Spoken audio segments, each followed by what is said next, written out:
Shalom, sidang jemaat yang terkasih dalam Tuhan kita Yesus Kristus. Shalom. Selamat datang dalam ibadah kita pada pagi hari ini. Saya ucapkan salam sukacita buat kita semua supaya kita yang hadir di sini boleh merasakan damai Tuhan di dalam hati kita. Selamat datang di ibadah minggu ketiga sesudah Epiphany tanggal 26 Januari 2025 dengan tema hari ini Nubuat Nabi di dalam Yesus Kristus. Sebelum kita masuk ke dalam ibadah kita, saya undang kita untuk mempersiapkan hati dan pikiran kita meninggalkan sejenak kesibukan dunia, kita mengambil saat teduh untuk kita benar-benar merasakan hadirat Tuhan di dalam hidup kita. Saat teduh dimulai.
mereka yang terpanggil sesuai dengan rencana Allah. Sebab semua orang yang dipilihnya dari semula, mereka juga ditentukannya dari semula untuk menjadi serupa dengan gambaran anaknya, supaya anaknya itu menjadi yang sulung di antara banyak saudara. Dan mereka yang ditentukannya dari semula, mereka itu juga dipanggilnya. Dan mereka yang dipanggilnya, mereka itu juga yang dibenarkannya. Dan mereka yang dibenarkannya, mereka itu juga yang dimuliakannya. Kita akan menaikkan pujian penyembahan kita di hadapan Tuhan. Kita mengenangkan bahwanya Engkau Tuhan yang layak dipuji dan disembah. Semesta alam menyanyikan kemuliaan.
Dan untuk ayat yang keenam, Bapak Ibu sudah jemaat yang terkasih dalam Tuhan. Mazmur pasal 19 ayat yang pertama sampai yang ke-15.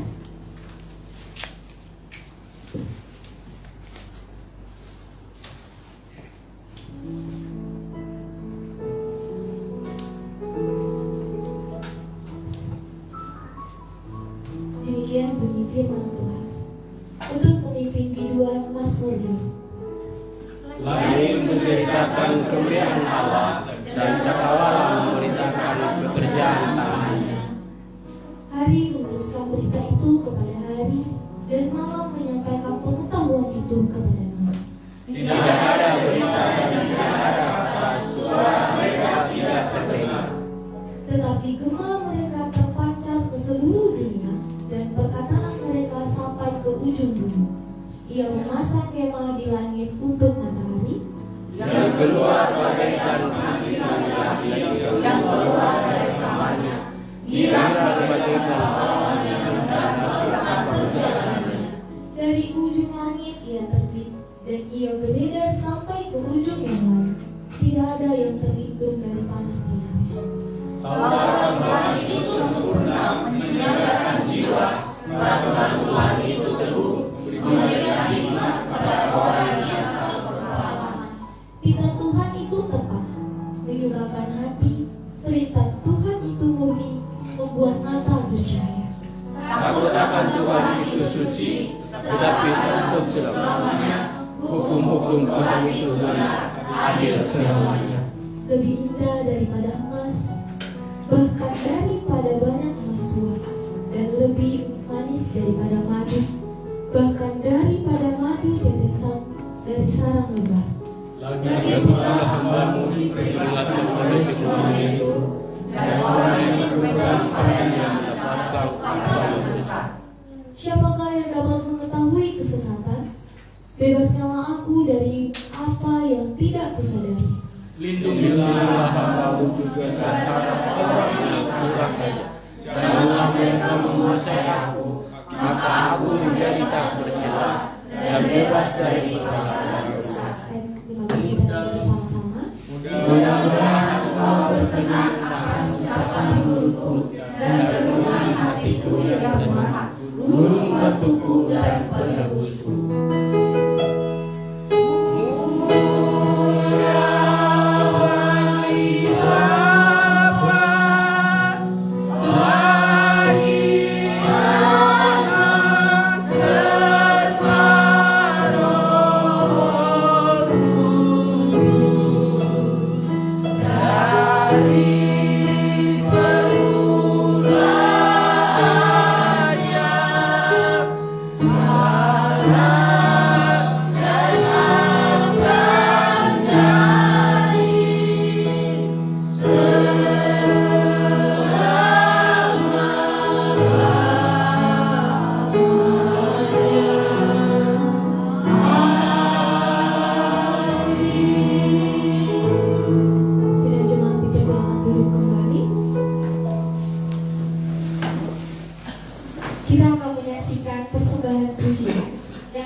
dan teramat baik, kasih-Mu sempurna, ajaib dan mulia.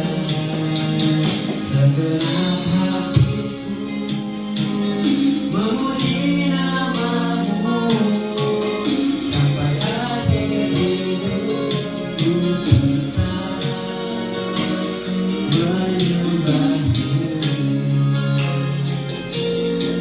Sampai akhir hidupku tetap menyembah-Mu.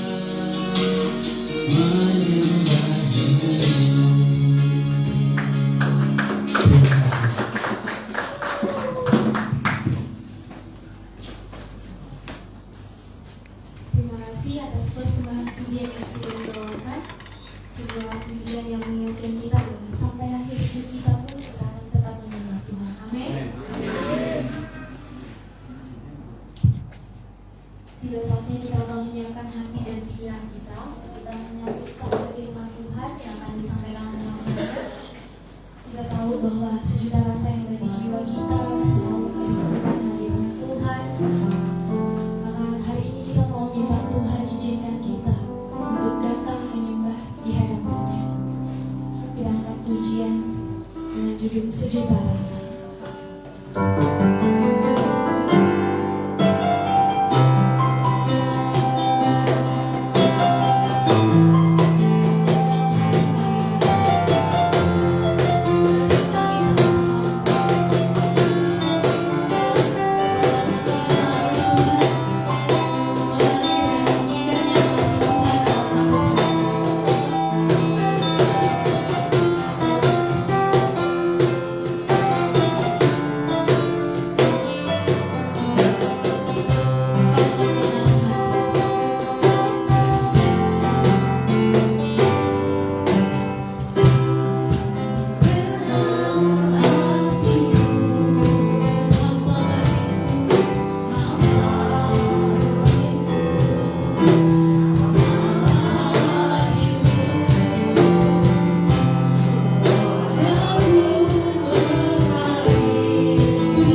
Kita berdoa.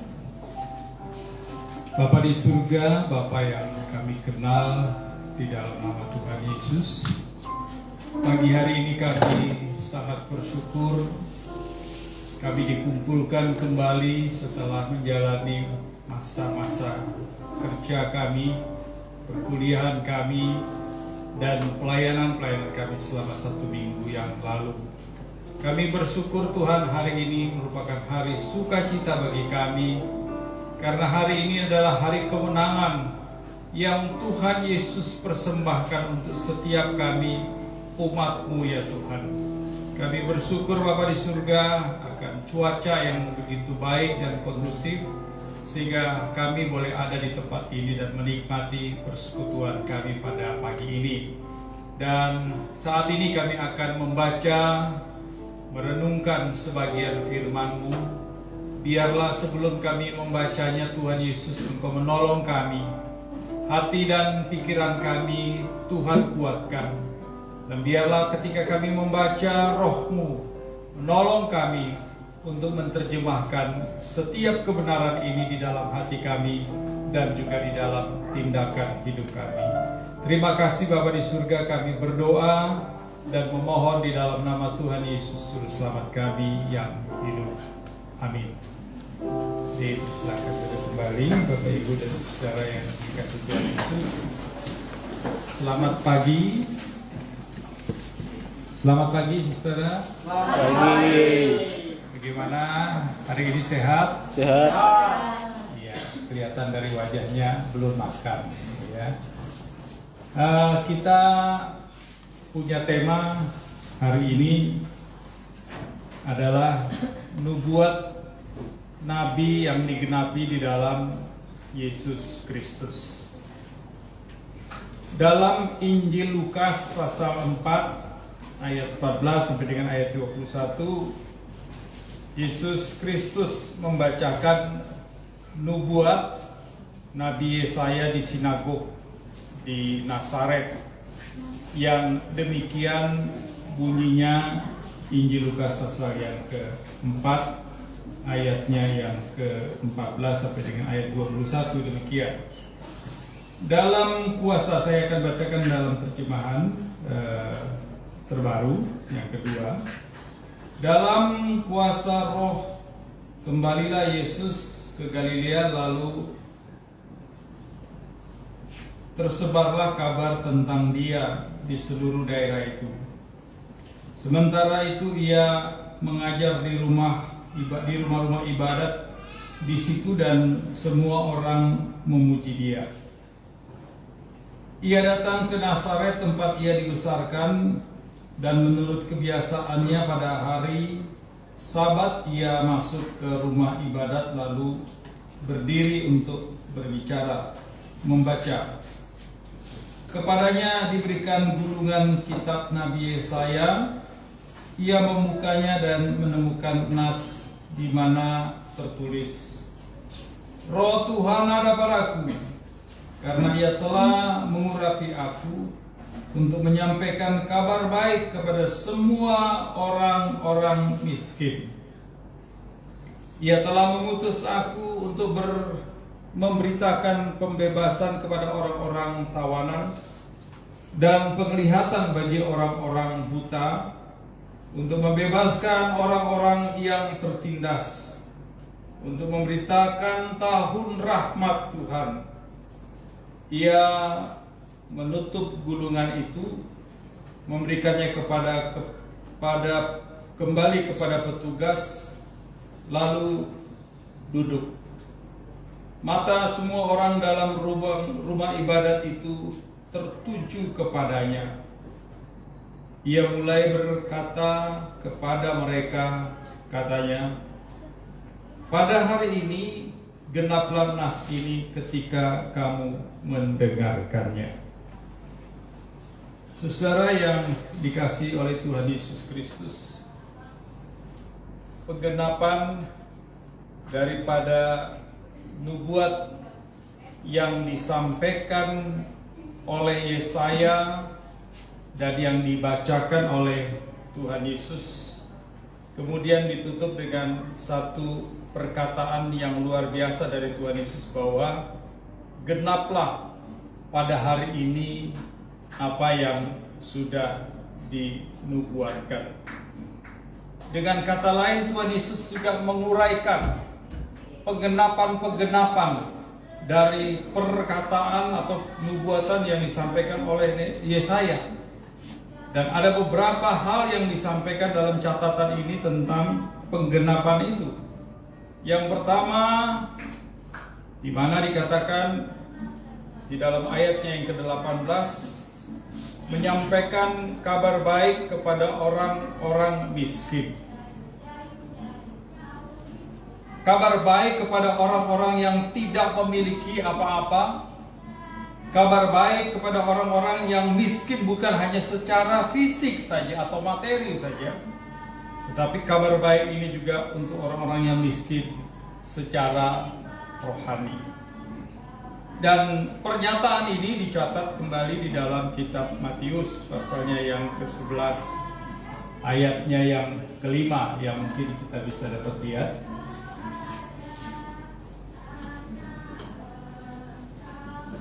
Iya, kita baca bersama-sama. 1, 2, 3. Orang berbuat lihat, orang lumpuh berjalan, orang dusta melihat air, orang tuli mendengar, orang mati dibangkitkan, dan pada orang miskin diberikan. Iya. Ini sebuah pernyataan atau perkataan Tuhan Yesus kepada orang-orang yang menanyakan. Ya, ini tentang Yohanes Pembaptis yang ingin menanyakan, siapakah engkau? Apakah engkau adalah Mesias yang diutus Allah itu? Dan Yesus menjawab pertanyaan-pertanyaan para utusan Yohanes Pembaptis dengan mengatakan perkataan-perkataan yang sudah kita baca ini. Dia memberikan sebuah kabar baik kepada orang-orang miskin. Satu kabar yang tidak pernah didengarkan oleh siapapun juga. Satu kabar yang terbaru. Kabar yang sudah terupdate secara luar biasa. Dan itu sebabnya Alkitab mencatat orang-orang sangat kagum ketika mereka mendengarkan apa yang disampaikan oleh Tuhan Yesus di sinagog di Nazaret. Mereka begitu luar biasa sekali memandang bahwa apa yang dikatakan Tuhan Yesus adalah sesuatu hal yang sangat berbeda dengan orang-orang lain. Kenapa, saudara? Karena selama ini mereka memiliki satu harapan untuk keluar dari situasi yang selama ini menjepit mereka. Selama ini mereka mengharapkan ada satu perubahan yang tidak pernah terjadi di dalam kehidupan mereka. Dan pada waktu mereka mendengarkan apa yang disampaikan Tuhan Yesus, mereka melihat ada sebuah harapan yang luar biasa. Saudara, seringkali di dalam hidup kita juga begitu kan. Kita diliputi oleh kehidupan yang itu saja. Satu kondisi yang itu saja. Ya, sepertinya tidak ada satu jalan keluar di dalam kehidupan kita yang lebih baik. Kita diperhadapkan dengan satu kondisi yang sepertinya tidak ada perubahan di dalam perjalanan hidup kita. Tetapi ketika ada seseorang yang menyampaikan satu visi yang luar biasa, bahwa sebentar lagi kita akan begini, sebentar lagi kita akan begini, dan visi itu direalisasikan melalui misi yang baik. Saya mungkin kasih contoh sederhana saja. Ketika negara Cina, ya, memproklamirkan dirinya sebagai negara komunis. Wah, mungkin orang Indonesia berkata, wah, komunis tidak percaya Tuhan. Wah, komunis ini pasti jahat sekali. Wah, komunis ini pasti akan membawa bangsanya, rakyatnya kepada satu kehidupan yang tidak ada harapan. Nah, mungkin kita perlu tahu, saudara, karena di Indonesia orang trauma dengan komunis. Komunis itu bukan agama, ya. Komunis itu adalah sebuah pedoman hidup dalam bernegara. Sama kayak kita di Indonesia itu Pancasila, negara Pancasila. Ya. Komunis itu bukan agama dia. Dia adalah pedoman hidup. Pancasila juga adalah pedoman hidup kita untuk mengantarkan kita kepada 5 hal yang disampaikan di dalam Pancasila. Nah, saudara yang terkasih dalam Tuhan Yesus Kristus, jika kalau kita lihat orang-orang Rusia, Presiden Rusia kalau ibadah, dia ibadah juga, ya buat tanda salib, beragama. Kalau kita perhatikan sejarah di Indonesia, Partai Komunis itu diisi oleh orang-orang beragama. Ada kiai-kiai yang terlibat di dalam Partai Komunis. Jadi komunis itu bukan ateis. Komunis itu adalah pedoman hidup di dalam berbangsa dan bernegara. Jadi saudara kalau perhatikan baik-baik orang-orang komunis di Cina ketika mereka merancang sesuatu untuk negaranya, apa yang terjadi?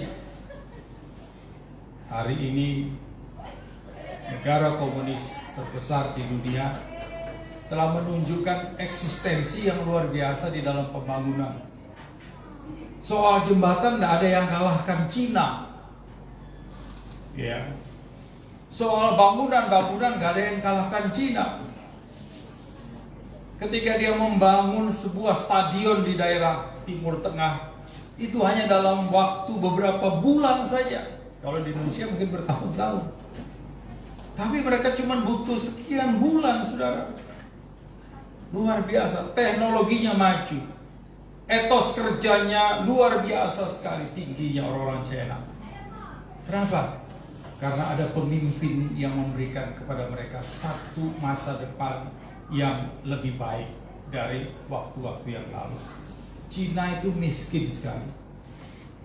Makanya kalau ada kesaksian misionari, kalau tertangkap menyebarkan agama, mereka bukan disiksa, tetapi dianiaya secara mentalitas, disuruh bersihkan WC.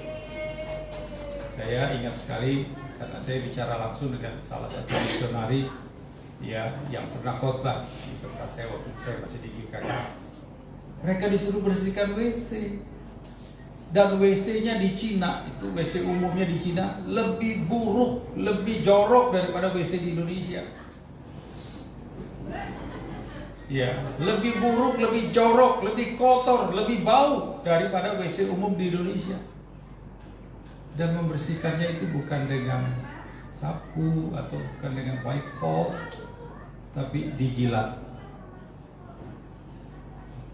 Ya, dengan lidah disuruh jilat bersihkan WC. Kalau saudara tidak percaya, bisa dicoba. Ya, tolong di belakang aja ini dulu ya, dites ini di belakang. Betapa mundurnya, betapa penuh dengan masa lalu yang tidak baik. Tapi hari ini saudara berubah sekali. Karena ada seorang pemimpin yang menyampaikan sebuah visi yang luar biasa, yang selama ini tidak pernah ada dan sempat diragukan ketika ia menyampaikan visinya. Tapi ternyata ini terjadi. Orang Israel juga mengalami sebuah stagnasi, mengalami sebuah keadaan yang seperti ini beberapa waktu yang lalu. Dan ketika Yesus menyampaikan nubuatan ini digenapi di dalam dirinya dan dia sudah lakukan itu membuat mata orang Israel mulai mengalami harapan baru. Dan tentunya saudara-saudara yang terkasih di dalam Tuhan Yesus, hidup di dalam Tuhan Yesus yang telah menunjukkan adanya satu harapan baru di dalam hidup kita, tidak boleh disia-siakan.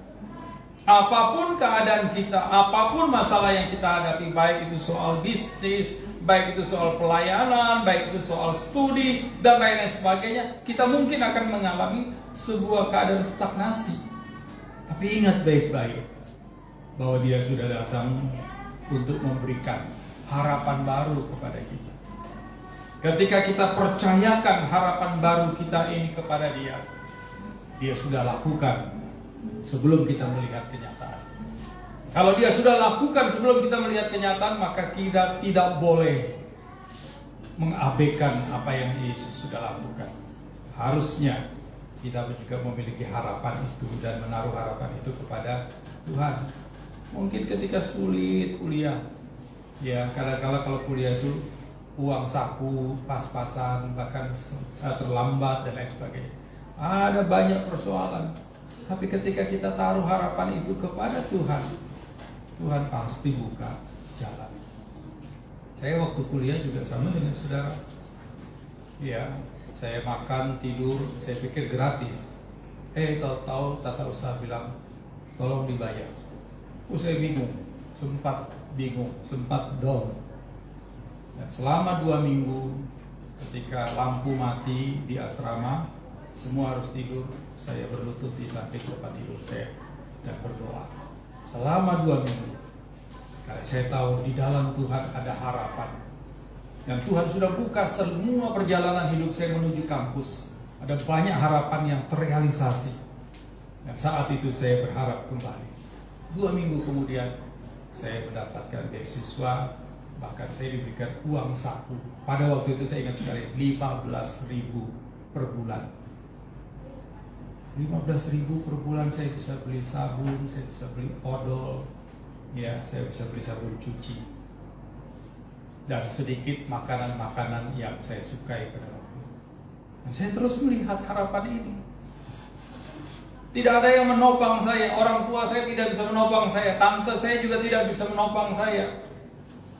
Tapi ketika harapan ini saya taruh kepada Tuhan, saya melihat bagaimana Tuhan berkarya secara luar biasa. Karena Dia terus memberikan kabar baik ini kepada kita sekalian. Lalu yang kedua, saudara, kita perhatikan juga di dalam ayatnya yang sama, ya, Tuhan Yesus memberitakan juga tentang pembebasan, ya, kepada orang-orang tawanan. Dan ini juga dicatat di dalam kitab Markus pasal 1 ayat 14 sampai dengan ayatnya yang ke-15 yang kita dapat baca bersama-sama. 1, 2, 3. Sesudah Yohanes ditangkap, datanglah Yesus ke Galilea memberitakan Injil Allah. Katanya, waktunya telah genap, kerajaan Allah sudah dekat, bertobatlah dan percayalah kepada Injil. Iya, waktunya sudah. Ya, dan apa itu? Iya. Bertobatlah dan percayalah kepada Injil. Saudara, ini satu pemberitaan Tuhan Yesus kepada tawanan-tawanan, orang-orang yang selama ini terikat oleh kekuatan-kekuatan iblis, orang-orang yang selama ini dipenjarakan oleh kuasa-kuasa setan. Dan ketika orang-orang dikuasai, dipenjarakan, terikat oleh kuasa-kuasa setan, maka tidak ada harapan di dalam dirinya. Tidak ada sesuatu yang bisa berubah di dalam dirinya. Tidak ada sesuatu yang dapat membuat dia maju di dalam kehidupannya. Dia akan terputar terus dan makin lama makin mengalami sebuah kondisi yang mungkin tidak ada harapan. Dan kalau orang biasanya sudah tidak ada harapan, dia pasti akan berkata hidupnya itu tidak berguna. Ya. Dan ini yang terjadi dengan seorang tentara berpangkat praptu, dan ketika dia akan melamar calon istrinya, calon mertuanya menetapkan mahar yang tidak terlalu besar, 250 juta. Sementara di sakunya cuma ada 40 juta. Jadi masih kurang berapa? 210 juta. Orang dengan pangkat cuma 2 garis, itu gajinya nggak lebih dari 5 juta. Stres dia. Ya, stres sekali. Dia mulai berpikir dia tidak akan mungkin menikah dengan calon istrinya atau pacarnya ini. Dia berpikir panjang yang luar biasa dan akhirnya terputar-putar.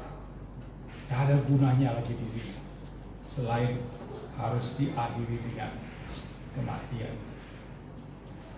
Ada orang yang bilang, oh dia orang tentara, jadi dia menunjukkan gentleman-nya, dia menunjukkan keperkasaannya sebagai seorang tentara. Enggak, salah itu.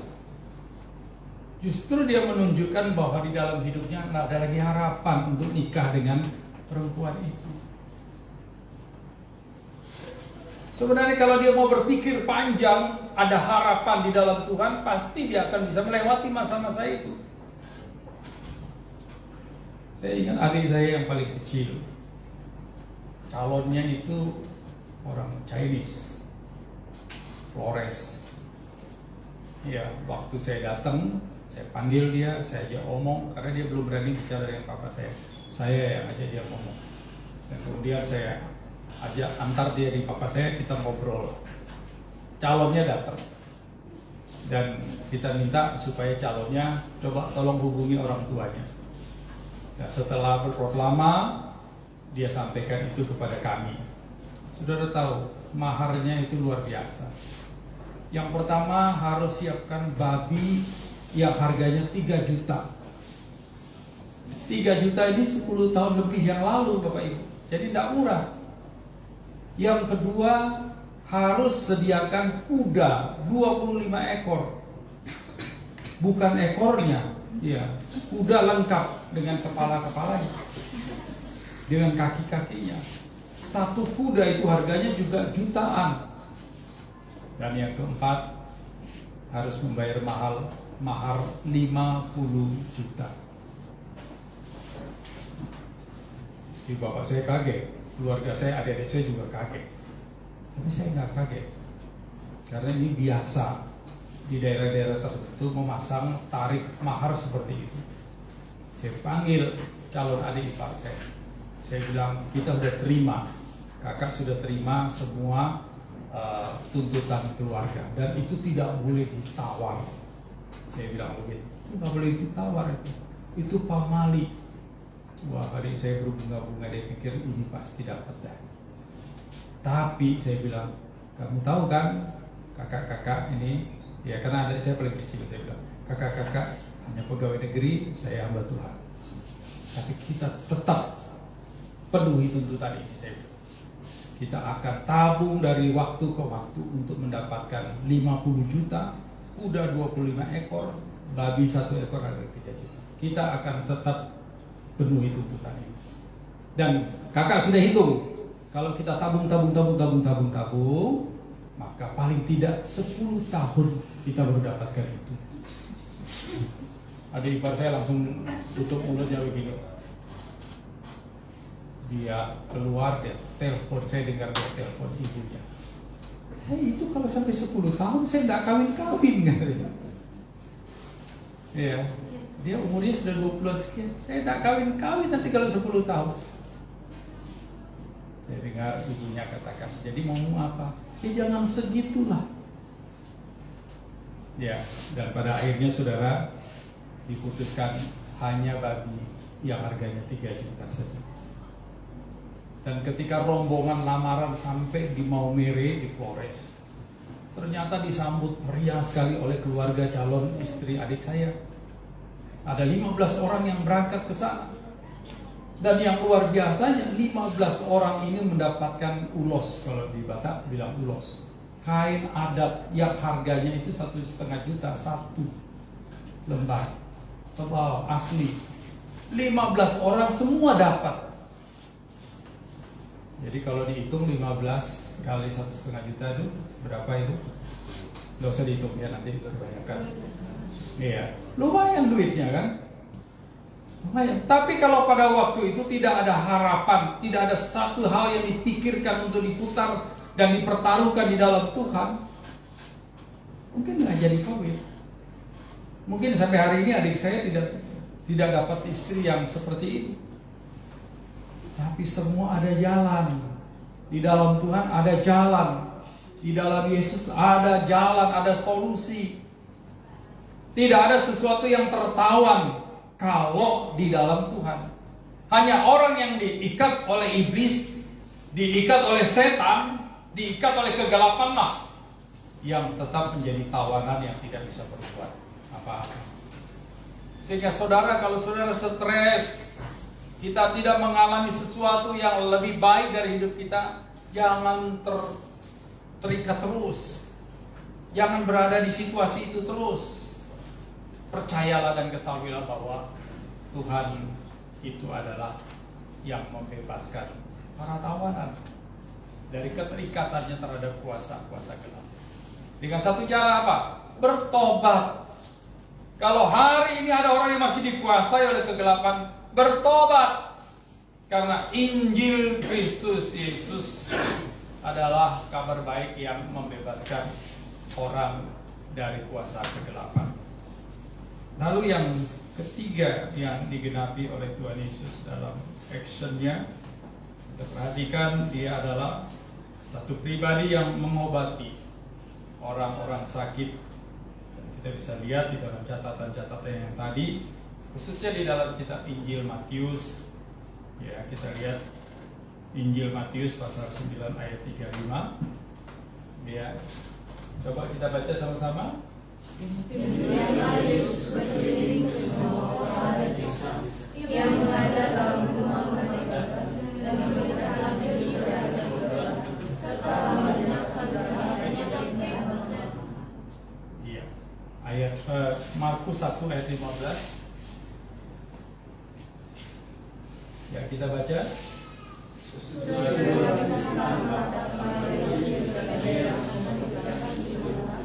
Katanya,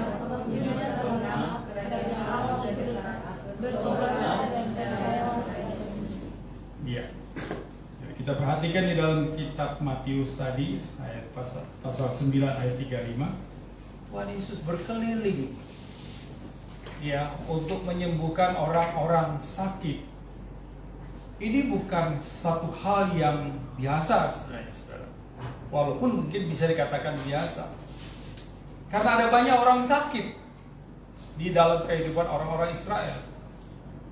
Kalau kita perhatikan di dalam ayat-ayat di dalam Injil yang lain, ya, pertama kali Yesus menyembuhkan ibu mertua Petrus. Itu hal yang biasa, tapi bukan soal biasa, ini soal luar biasa. Kenapa? Karena di dalam kehidupan orang-orang Israel tidak jarang mereka menggunakan para petenung. Tidak jarang mereka menggunakan dukun-dukun. Tidak jarang mereka menggunakan orang-orang yang disebut dengan kata pintar untuk kesembuhan. Tapi hasilnya itu sangat-sangat jarang sekali. Bahkan ada catatan dalam Alkitab, kitab Injil khususnya, ketika Tuhan Yesus berjalan dari kota ke kota, dari desa ke desa memberitakan Injil. Di antara kelompok-kelompok penginjilan ini ada seorang ibu, ya, dan dia adalah orang yang istri pejabat. Dia adalah orang yang selama ini sakit berat dan dia disembuhkan oleh Tuhan Yesus. Bertahun-tahun dia sakit berat dan tentunya upaya untuk kesembuhannya itu dia lakukan apa saja, termasuk ke dukun, termasuk ke orang pintar dan lain sebagainya, tapi tidak ada hasilnya. Orang-orang pintar ini cuma ngecap saja, minta persyaratan inilah, itulah dan lain sebagainya, tapi tidak ada hasilnya. Kenapa? Karena secara medis tentunya tidak ada kebenarannya. Secara rohani juga tentu tidak ada kebenarannya. Iblis kelihatannya bisa menyembuhkan, tapi itu kesembuhan abu-abu.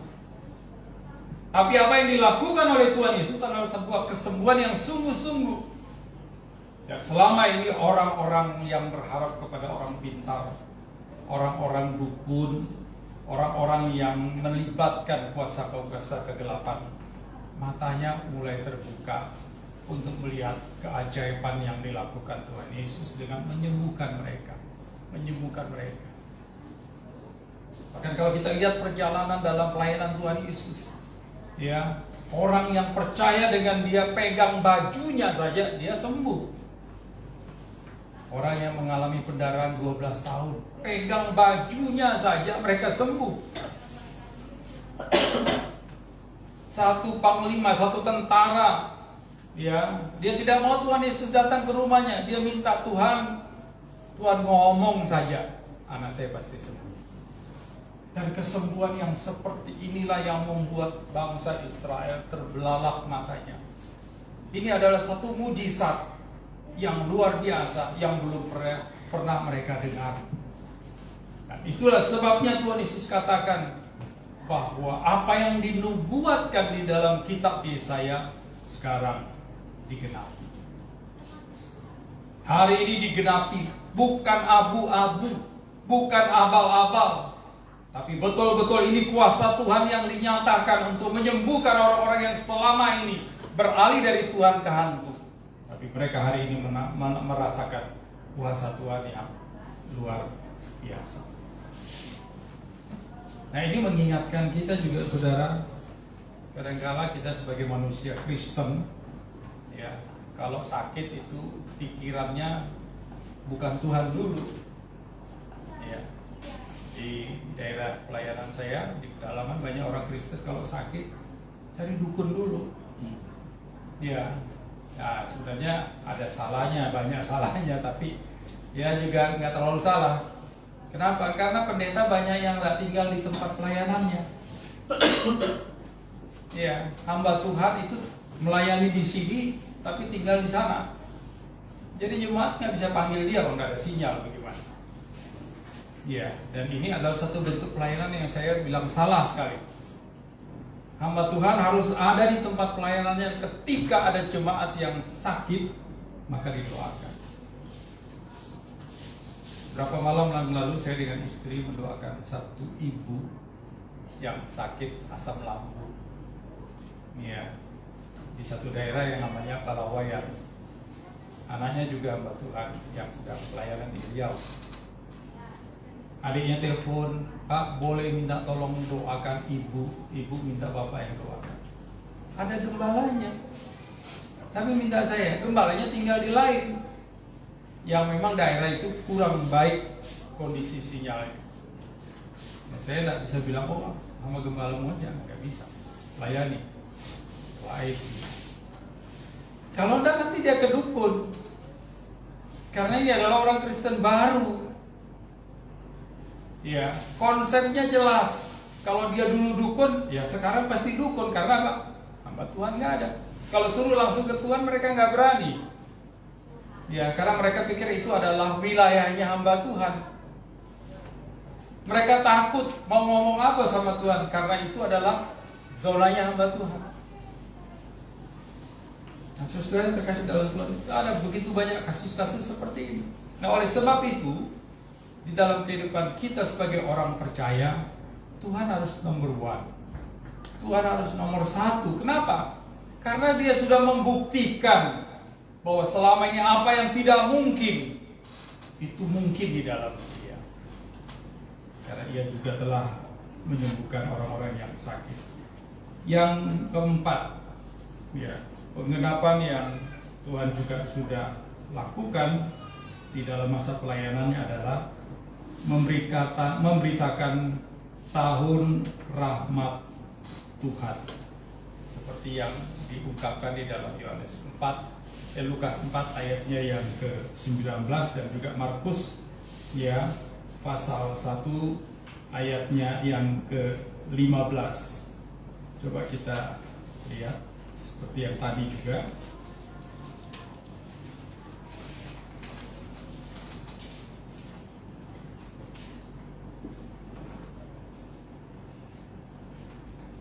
Kita baca lagi 1, 2, 3. Katanya, waktunya telah benar, kerajaan Allah sudah dekat. Bertobatlah dan percayalah kepada Injil. Iya. Waktunya sudah dekat dan percayalah kepada Injil. Ayatnya yang ke-19 dari Lukas 4, untuk memberitakan tahun rahmat Tuhan. Ya. Tahun rahmat Tuhan. Saudara-saudara, di dalam bahasa Yunani kata ini berarti eniatos, ya. Eniatos ini adalah tahun jubilium, 50 tahun sirkulasi dari penghitungan orang-orang Israel. Jadi biasanya setiap 50 tahun itu ada sebuah perayaan besar yang dilakukan di tengah-tengah orang Yahudi. Dan dalam masa jubileum atau 50 tahun ini, semua hutang itu dibatalkan. Ya, ada satu perjanjian yang luar biasa, semua hutang itu dibatalkan. Semua budak juga dibebaskan. Dan rumah atau tanah yang dijual itu harus dikembalikan kepada pemiliknya. Enak ya, luar biasa ya hukumnya orang-orang Israel. Jadi kalau saudara di sana berhutang, luar biasa ya. Bebas sudah hutang.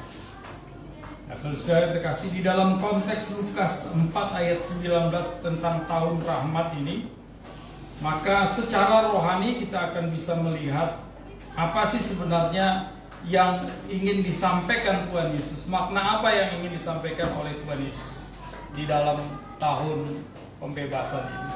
Yang pertama yaitu di dalam Tuhan Dia membatalkan hutang dosa manusia melalui hukuman yang dilakukannya di atas kayu salib.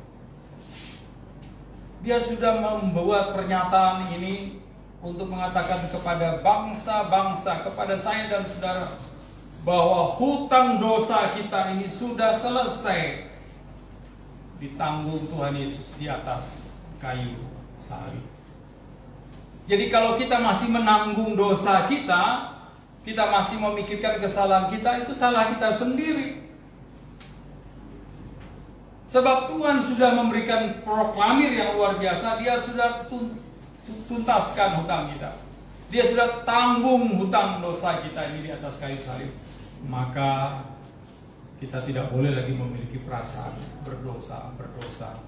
Karena itu akan mengikat kita untuk makin hari makin kerdil secara rohani. Dosa kita sudah ditanggung, sudah dibebaskan oleh Tuhan di atas kayu salib. Dengan tahun rahmat ini juga ingin menyatakan bahwa Ia membebaskan manusia dari perbudakan dosa dan iblis.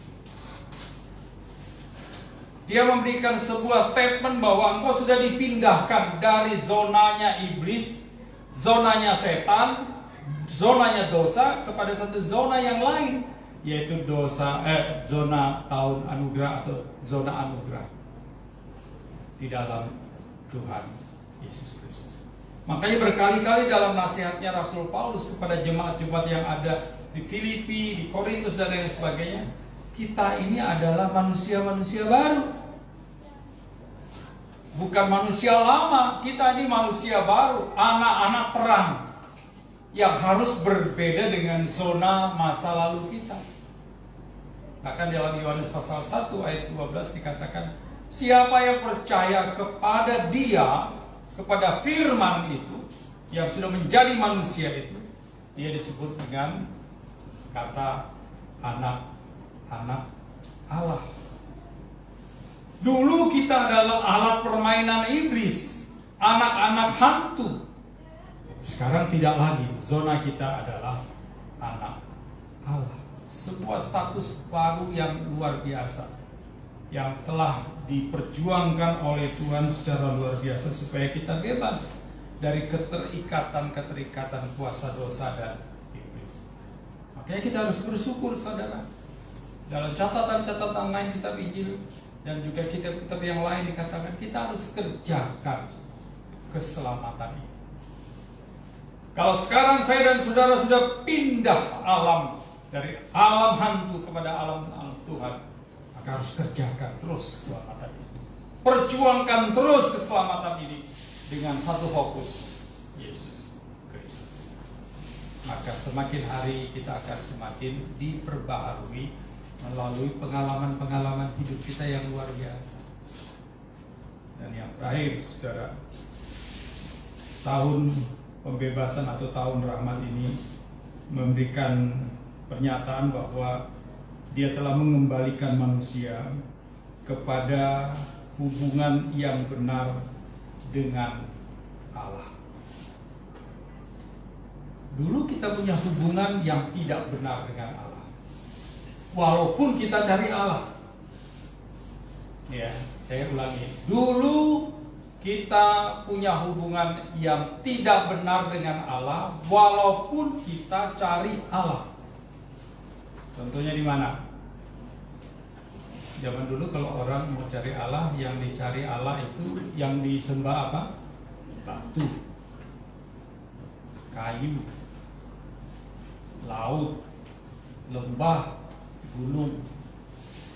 Di Tibet itu ada satu gunung yang tidak terjangkau, kalau orang ke sana susah sekali dijangkau.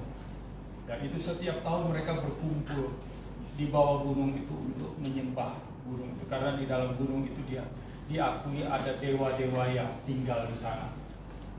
Kasihan sekali, ya, tempatnya tidak bisa terjangkau oleh para pendaki. Dan diyakini di tempat itu dewa-dewa tinggal di situ. Kalau manusia nggak bisa ke sana, dewa juga nggak bisa ke sini. Dia cuma tinggal di gunung, nggak pernah jalan-jalan ke mall atau ke tempat-tempat yang lain. Kasihan dewa yang seperti itu. Tapi itu menunjukkan bahwa mereka punya cara untuk menyembah Tuhan. Cuma salah caranya, tidak tepat caranya. Orang yang menyembah batu, menyembah pohon, mereka percaya ada sesuatu yang seperti Allah, tapi caranya tidak tepat. Ketika Yesus datang ke dalam dunia ini, dia membebaskan manusia dari semua cara-cara yang tidak tepat untuk membawa manusia kembali kepada Allah yang benar. Kembali dengan hubungan yang benar dengan Allah. Maka dalam Yohanes 4 ayat 24 Yesus katakan, Allah itu roh. Barang siapa yang menyembah dia harus menyembahnya di dalam roh dan kebenaran. Dan dia mengungkapkan cara-cara yang benar bagaimana menyembah Allah yang benar. Itu sebabnya dia katakan, akulah jalan, akulah kebenaran, akulah hidup. Tidak ada satu orang pun yang sampai kepada Allah yang benar jika tidak melalui aku. Dia mau memberikan proklamasi bahwa hanya dialah yang bisa membawa kita dari ketiadaan, dari ketidakberadaan sampai kepada kebenaran Allah yang benar. Nah, kalau demikian saudara proklamasi Tuhan, apalagi yang kita perlu khawatirkan? Apalagi yang kita perlu takutkan? Kita punya Tuhan yang luar biasa, yang sudah mengantar kita melewati hari-hari kita dengan baik untuk sampai kepada Allah yang benar.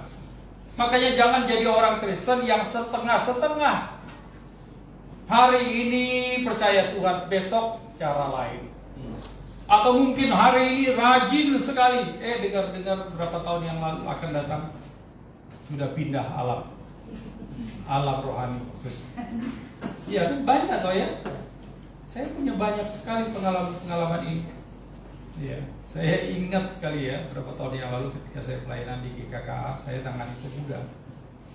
Saya bikin satu drama yang waktu itu luar biasa sekali. Ya, jadi drama itu mengisahkan kalau ada orang meninggal gitu. Ya, kalau dia meninggal dalam Tuhan, ya dia menuju surga. Tapi ada satu anak yang meninggal kemudian dia menuju ke neraka. Wah, dia disambut oleh setan-setan. Ya, Tuhan bilang, ya, kamu harus ke sini. Dia enggak, saya mau ke neraka. Dia lebih memilih ke neraka. Saya enggak tahu saudara, apakah itu kebetulan atau fakta. Berapa tahun kemudian pemuda saya ini orang Chinese, Kalimantan Barat, nikah dengan orang Martapura dan dia pindah alam. Saya nyesel sekali. Dan sering kali saya hubungi dia tidak pernah berani angkat telepon saya. Ya, karena dia anak pemuda yang sangat rajin. Tapi kemudian berapa tahun saya dengar dia sudah pindah alam. Ini bisa terjadi. Kenapa? Karena kita ikutnya itu setengah-setengah. Anak-anak muda, pemuda-pemuda, mahasiswa, hari ini saudara punya ekspektasi tinggi tentang Tuhan. Saudara melayani sungguh-sungguh dengan di dalam Tuhan. Tetapi kalau saudara tidak sungguh-sungguh berfokus kepada Kristus yang sudah melepaskan kita dari ikatan kuasa dosa, maka pasti kita akan pindah alamat. Dan ini sangat berbahaya sekali. Oleh sebab itu mulai hari ini saudara, bukan hanya saudara rajin ibadah saja, tetapi saudara juga harus menetapkan hati agar supaya hidup terus bersama-sama dengan Tuhan, suka maupun duka.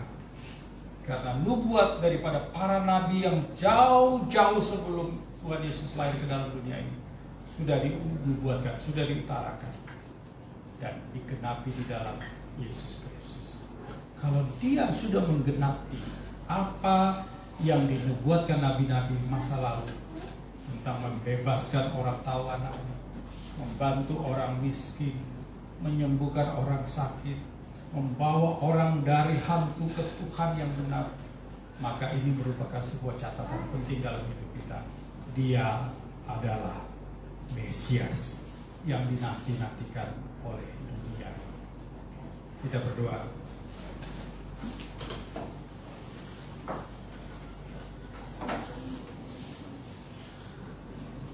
Bapa di surga, kami bersyukur dan berterima kasih kalau pagi hari ini kami boleh duduk diam, membaca sebagian firman-Mu dan merenungkannya. Suara hamba-Mu telah berhenti ya Tuhan, tetapi kebenaran-Mu kekal adanya. Firman-Mu adalah firman yang hidup, yang terus akan bersemi di dalam hati dan pikiran kami, bahkan berbuah di dalam kehidupan kami masing-masing. Tuhan, tolong kami agar supaya apa yang kami sudah renungkan pada hari ini boleh sungguh-sungguh tertanam dengan dalam di dalam hati kami, menjadi rema yang menghidupkan kami untuk kami hidup di dalam Tuhan yang sudah menggenapi seluruh nubuatan-nubuatan para nabi di masa-masa yang lalu, dan itu digenapi di dalam Tuhan kami Yesus Kristus. Terima kasih Bapa, di dalam nama Tuhan Yesus kami berdoa bersyukur. Amin.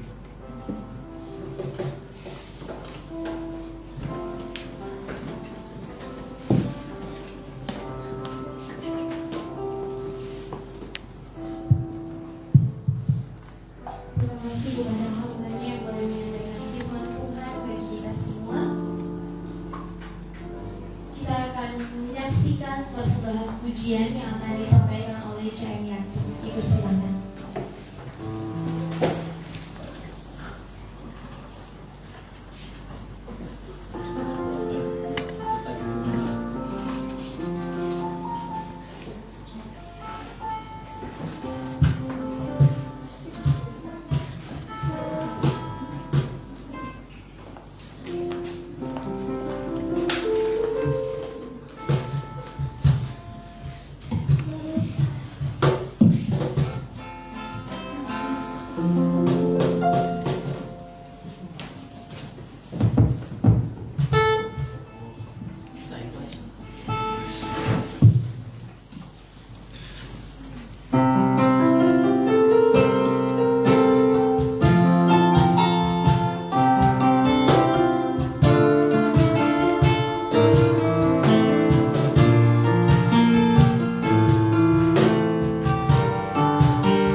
bersilakan.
kesaksian pujian yang boleh kita saksikan bersama. Sebelum kita berdoa syafaat yang nantinya akan dipimpin oleh Saudari Fitri, saya ajak kita untuk bangkit berdiri. Kita akan bersama-sama mengucapkan pengakuan iman kita sesuai dengan pengakuan iman palsu. Bisa kita mulai 1, 2. Aku percaya kepada Allah, Bapa yang Maha Kuasa, Allah yang langit dan bumi, dan kepada Yesus Kristus, anaknya yang tunggal Tuhan kita, yang dikandung daripada Roh Kudus, lahir dari Maria, yang menderita susah di bawah pemerintahan Pontius Pilatus, disalibkan, mati dan dikuburkan, turun ke kerajaan maut. Pada hari yang ketiga, bangkit dari antara orang mati. Naik ke surga, duduk di sebelah kanan Allah, Bapa yang Maha Kuasa, dan akan datang bersama untuk menghakimi orang yang hidup dan yang mati. Aku percaya kepada Roh Kudus, Gereja yang kudus dan satu, persekutuan Orang Kudus, pengampunan dosa, kebangkitan daging dan hidup yang kekal. Amin. Dipersilakan duduk kembali.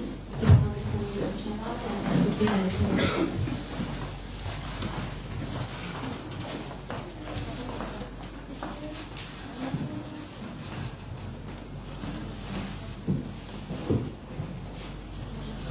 Mari kita tundukkan kepala kita yang berdoa.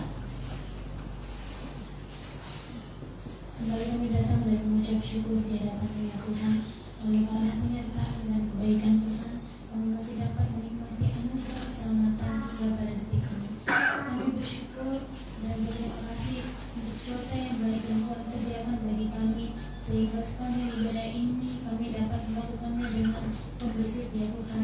Terima kasih juga telah mengantarkan kami dalam keadaan sehat. Bapa di surga, sebentar ya Tuhan, kami akan menaikkan doa syafaat kami di hadapan-Mu. Kami berdoa ya Tuhan secara khusus untuk bangsa dan negara kami. Tuhan memberkati bangsa yang besar ini, Bhinneka Tunggal Ika, supaya terus menjadi bangsa yang menjadi contoh bagi negara-negara lain ya Tuhan, sehingga juga dapat melahirkan anak-anak bangsa yang takut akan Engkau, dan terus bersama-sama berjuang untuk memajukan dan mensejahterakan bangsa ini. Kami terus berdoa untuk pemimpin negara kami, supaya Tuhan juga memberikan hikmat, sehingga ketika mereka mengambil keputusan, mereka juga terlebih bertanya kepada Tuhan dan berdoa kepada-Mu, supaya mereka dapat melakukan yang terbaik bagi bangsa ini. Tuhan Yesus yang baik, kami juga berdoa untuk jemaat-Mu GMI Immanuel Banjarmasin. Tuhan, kami bersyukur untuk jemaat-Mu yang berulang tahun pada bulan Januari. Kami berdoa secara khusus bagi Amos Itali, untuk Yohanes. Tuhan berkati kedua jemaat ini, supaya di dalam masa bekerja Tuhan terus memberi kekuatan, Tuhan memberikan hikmat, bahkan iman, supaya mereka sungguh-sungguh untuk memuji dan memuliakan Tuhan. Kami berdoa untuk Saudari Ayuwaru, Martin Luther, Minilai, dan Emike Triania Syanipar. Di dalam masa pendidikan, Tuhan kiranya Engkau memberkati masa depan anak-anakku ini, supaya mereka terus giat belajar, mereka dapat konsisten di dalam mengerjakan apa yang mereka temui pada hari ini, sehingga di masa yang akan datang mereka menjadi anak-anak yang sukses dan menjadi kebanggaan bagi Tuhan, menjadi contoh bagi banyak orang yang ada di sekitarnya ya Bapak. Kami juga berdoa ya Tuhan, di tengah-tengah cuaca yang hari-hari ini sering musim hujan ya Bapak, itu tidak membuat sukacita kami menurun, tetapi ya Tuhan, hari ini membuktikan ketika masa musim hujan kami harus berjaga-jaga, Engkau terus memberkati, melindungi, dan memelihara hidup kami pada saat ini. Banyak Tuhan dari jemaat-Mu mungkin yang mengalami flu, tidak enak badan, mari Tuhan yang terus memberkati dan memberikan kesehatan.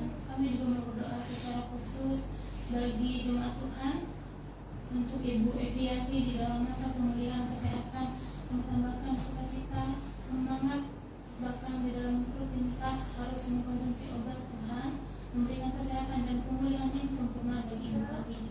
Kami berdoa juga ya Bapak untuk jemaat kami yang hari-hari ini sudah lama tidak beribadah. Kami tidak begitu tahu ya Tuhan apa yang mereka alami, tetapi kami yakin dan percaya Tuhan, Engkau yang terus ada bersama mereka, dan di waktu yang tepat mereka dapat kembali beribadah bersama-sama dengan kami di tempat ini dalam keadaan sehat dan penuh dengan sukacita. untuk rencana PWMP yang akan mengadakan ibadah perayaan Natal dan Awal Tahun Baru di tanggal 2 Februari 2025 yang bertempat di gereja ini bersama dengan para janda ya Tuhan. Tuhan memberkati setiap serangkaian ibadah, memberkati setiap susunan ibadah, sehingga Tuhan melalui ibadah perayaan Natal dan Awal Tahun Baru ini semakin banyak jiwa-jiwa yang dimenangkan di dalam Tuhan melalui komisi PWMP.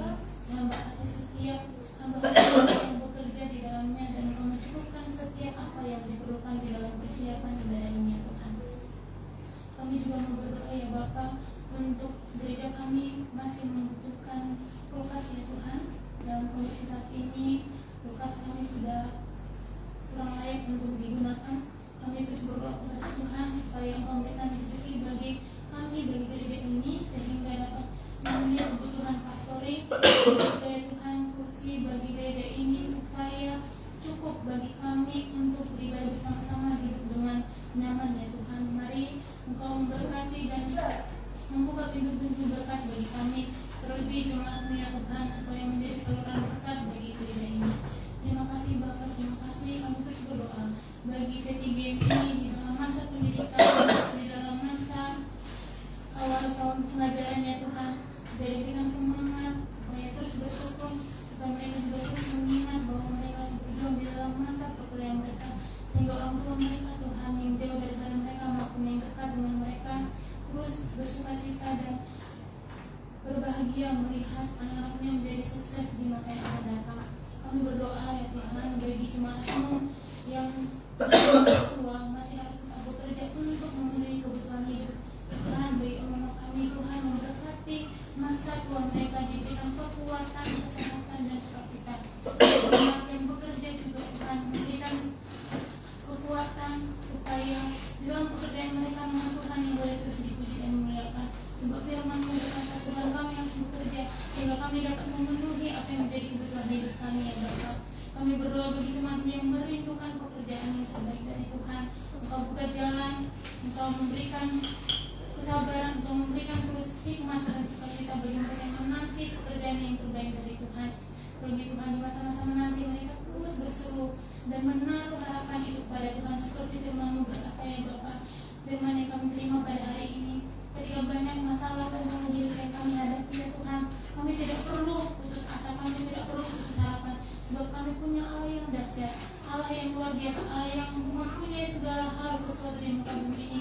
Kami akan menaruh harapan kami kepada Tuhan, dan Engkau akan membuka jalan bagi kami yang merasa sepertinya tidak ada jalan ya Tuhan. Kau memberikan jalan yang terbaik bagi kami dan memberikan masa depan dan harapan bagi hidup kami masing-masing ya Bapa. Terima kasih Tuhan, terima kasih untuk semua hal baik yang Engkau izinkan terjadi bagi kami. Dan di awal tahun ini ya Tuhan, setiap kami jemaat-Mu di tempat ini pasti memiliki target, pasti memiliki pencapaian, pasti memiliki hal yang harus kami capai di tahun 2025.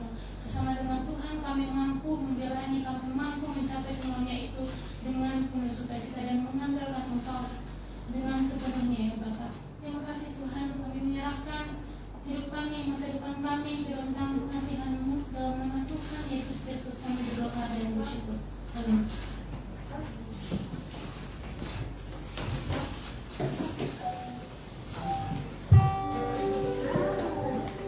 Terima kasih kepada saudari Betty yang boleh memimpin kita dalam doa syafaat.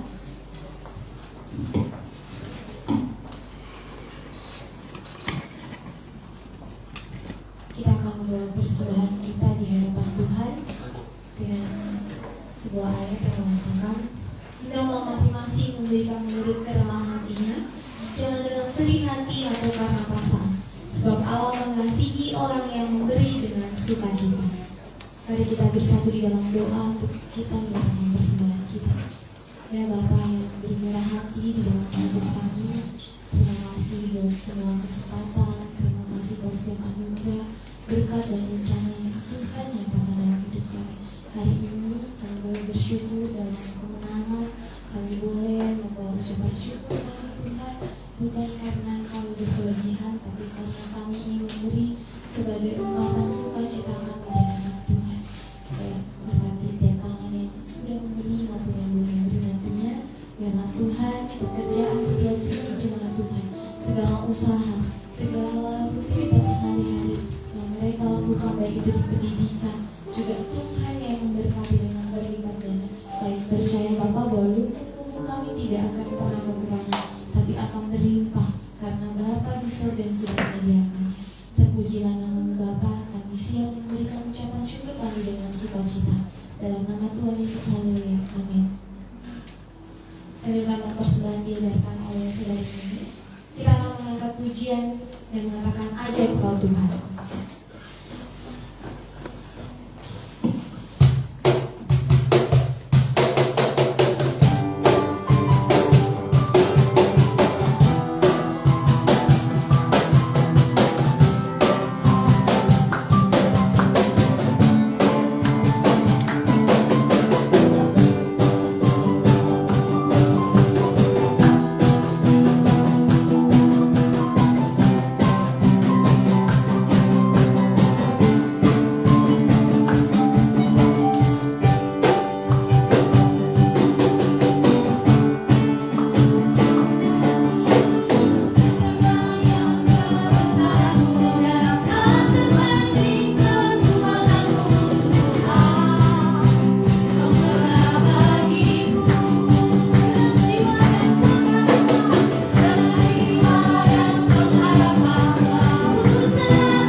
jadilah saksi Tuhan yang hidup di tengah-tengah kita dan senantiasa berfokus kepada Tuhan yang telah menggenapi seluruh nubuatan para nabi dengan cara yang luar biasa. Dan terimalah berkat daripada Tuhan.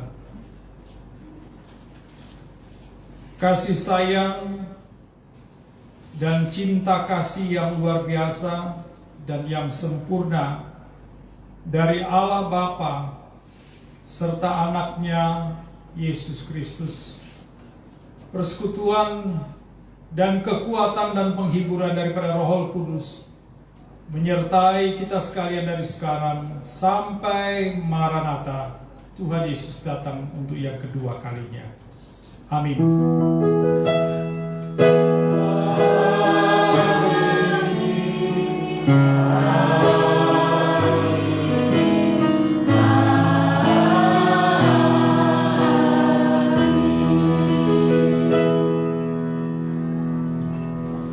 Jemaat dipersilakan duduk kembali dan mengambil saat teduh. Selamat hari Minggu, Tuhan Yesus memberkati kita semuanya.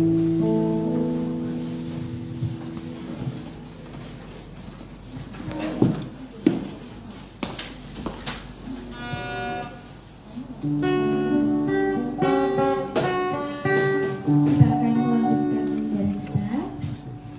Kita akan mengangkat pujian kembali, pujian yang mengarahkan ke Cakra dan tentang betapa baiknya Tuhan itu.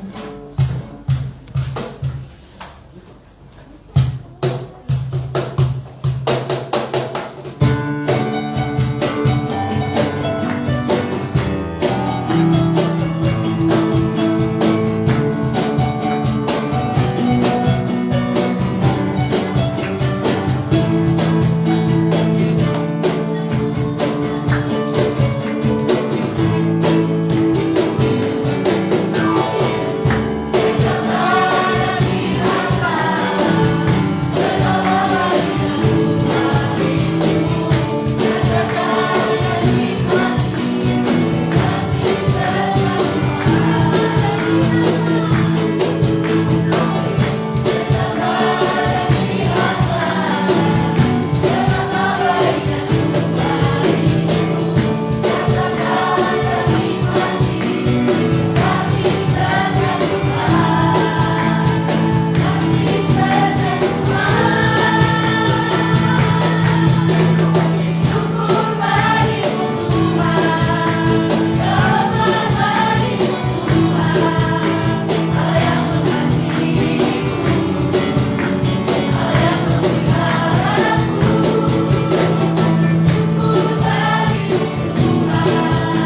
Khotbah Jumat kita pada hari ini dari Panitia Kebaktian mengucapkan terima kasih untuk pelayanan Pendeta Edi Daud dan semua pelayan yang bertugas pada hari ini.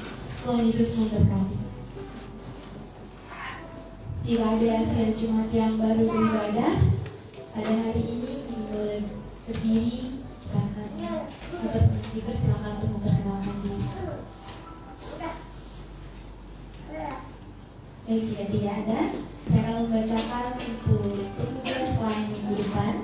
Untuk pelayan firman akan dibawakan oleh Pendeta James Damani, worship leader oleh Saudari Mas Dayanti Gula, pemandu pujian oleh Saudari Miliniat dan Minilai, pemusik oleh Shosher, untuk membaca epistel oleh Saudara Marali, doa syafaat Ibu Supitri Nembolan, persembahan Revi Baru, operator streaming Martin Luther, operator LCD Melinda, persembahan pujian dari CM Maria dan PWMI, penyambut jemaat oleh CM Martin dan sekolah minggu oleh Maria Jessica.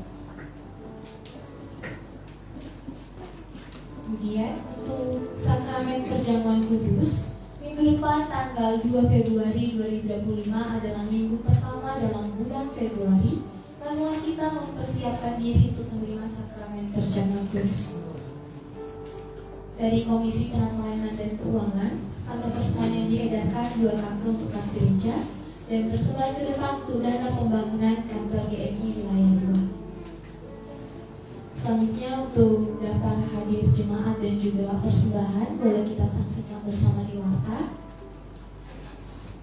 Hamba Tuhan dan Majelis Jemaat mengucapkan terima kasih atas kesetiaan jemaat beribadah dan memberikan persembahan, terutama persembahan persepuluhan, janji iman, dan ucapan syukur. Tuhan Yesus memberkati persembahan Bapak, Ibu, Saudara-saudari sekalian. Untuk minggu depan, tanggal 2 Februari 2025, adalah minggu pertama bulan Februari. Adalah kita datang ke rumah Tuhan membawa persepuluhan kita. Persepuluhan adalah milik Tuhan. Maliaki 3 ayat 10.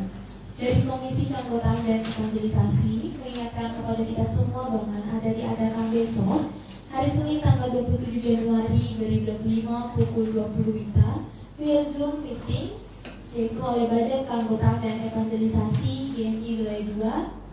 Untuk peserta yang diharapkan berhadir hamba Tuhan, majelis, speaker atau calon speaker, dan pemimpin CM. Untuk daftar pemimpin CM-nya boleh kita saksikan bersama di warta. Kemudian untuk jemaat yang berulang tahun di bulan ini, nanti akan setelah ibadah kita adakan perayaan ulang tahun jemaat. Untuk pokok-pokok doa juga boleh kita saksikan di warta, dan warta boleh kita bawa pulang bersama untuk sama-sama kita doakan.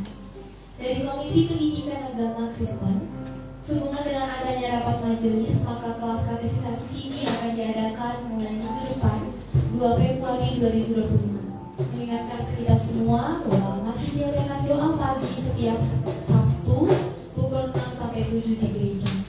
Untuk renungan harian Sabda kehidupan dibagikan setiap hari di grup WA Jemaat. Kemudian untuk gemar membaca Alkitab, boleh bersama kita bawa warta untuk kita lakukan gemar membaca Alkitab di rumah kita masing-masing. Untuk panitia pemeliharaan harta benda, untuk kebutuhan sarana beribadah kita membutuhkan 2 mesin kursi kipos di tempat kebaktian. Kemudian kulkas gereja di Pastori sudah rusak dan kita membutuhkan 1 unit kulkas di Pastori. Dari seksi PWMI, Minggu tanggal 2 Februari 2025 pukul 5 WITA PWMI mengadakan Natal dan Tahun Baru bersama dengan para janda bertempat di gereja. Kemudian hari Selasa tanggal 4 Februari 2025 pukul 16 WITA ibadah bersama jaringan doa wanita bertempat di gereja. Kemudian ada dari seksi P3MI untuk kelas meeting dengan tema bersyukur atas pemberiannya. Untuk persekutuan hari Sabtu tanggal 1 Februari 2025 dengan tema bersyukur atas pemberiannya yang akan dibawakan oleh Pendeta James Damani. Kemudian untuk worship leadernya CM Maria, pemusiknya Juli Ranto Jojo, diadakan pada pukul 17 WITA. Untuk kelas meeting ketiga ini dimulai pada hari Kamis tanggal 6 Februari 2025. Pemimpin jemaat Pendeta James Damanik akan mengikuti seminar dan doa nasional yang diadakan oleh Jaringan Doa Nasional bertempat di Auditorium Poltekkes Palangkaraya tanggal 29 Januari sampai 1 Februari 2025. Kemudian untuk rapat gabungan, rapat majelis panitia Natal dan PPLPG, rapat gabungan akan diadakan hari ini tanggal 26 Januari 2025 setelah ibadah minggu. Mengingatkan kehadiran semua majelis panitia Natal dan Komisi PPLPG. Demikian waktu kita pada hari ini. Sebelum kita merayakan ulang tahun bersama, kita akan bersalaman ke depan. Hadirin lagu kasih